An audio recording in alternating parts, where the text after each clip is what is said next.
Did you meet any other high-profile prisoners? Yeah, I met loads of them. Who were the most famous or notorious? The most notorious. I don't know. We were the most notorious.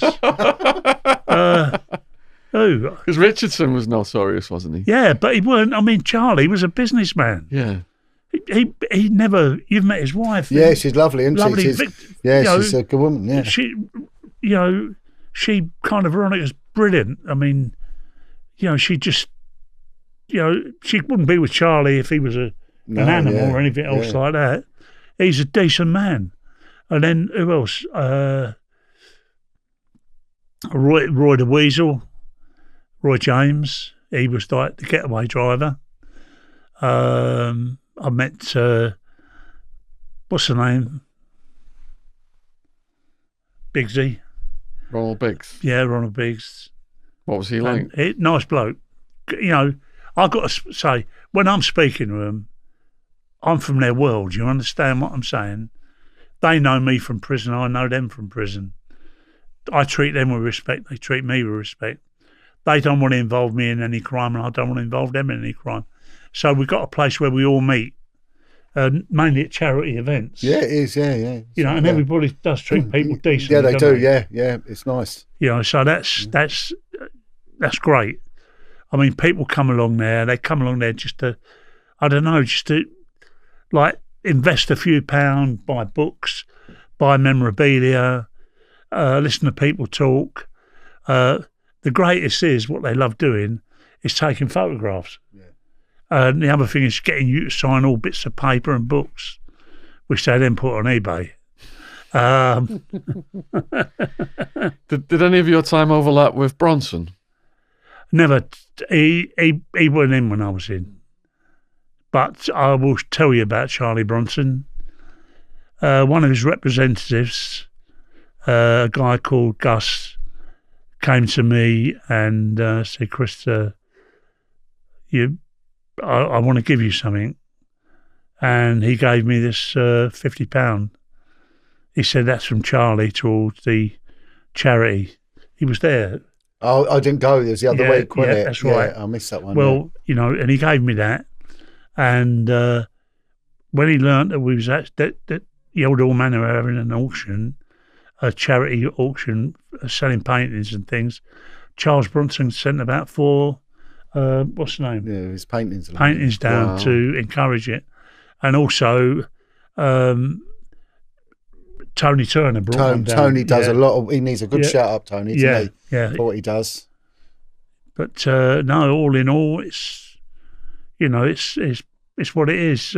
But so many of them. I mean, he's seen as being beyond redemption. Bronson. He's never killed anybody.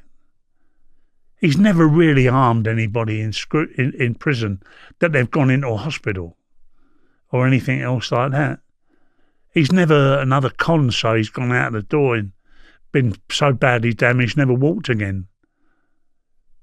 They've given up on him. But I hope he never gives up on himself. He lives in his own little world. He does his art the way he sees it. And he puts it in words and numbers, doesn't he? He does all that kind of stuff. But he's always there with people. I mean, he got married.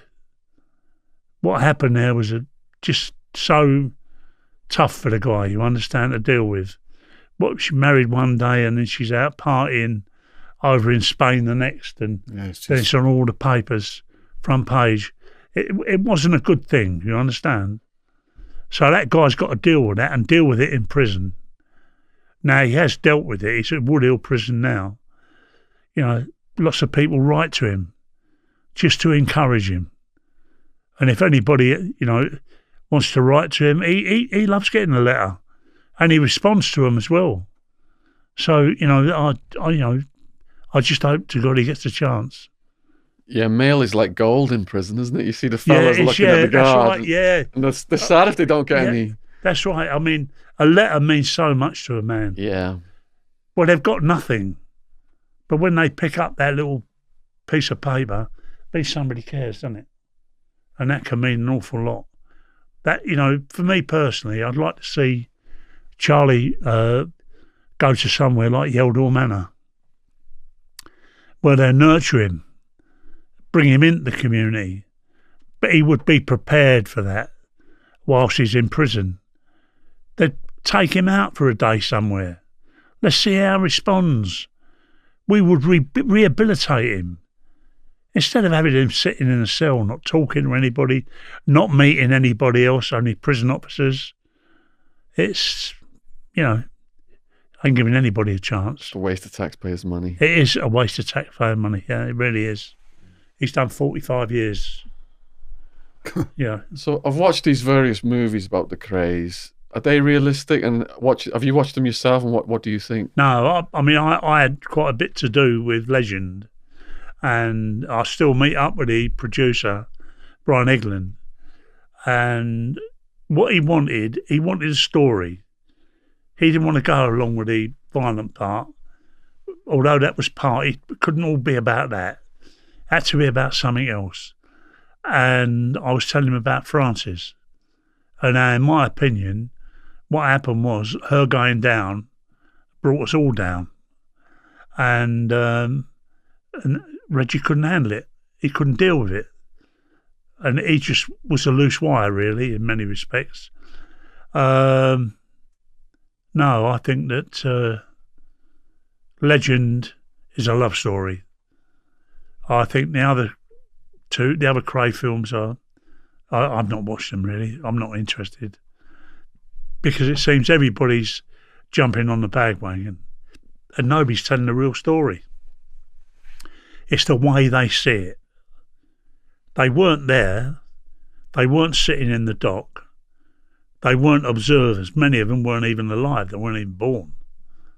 So, Shaun, that's my opinion.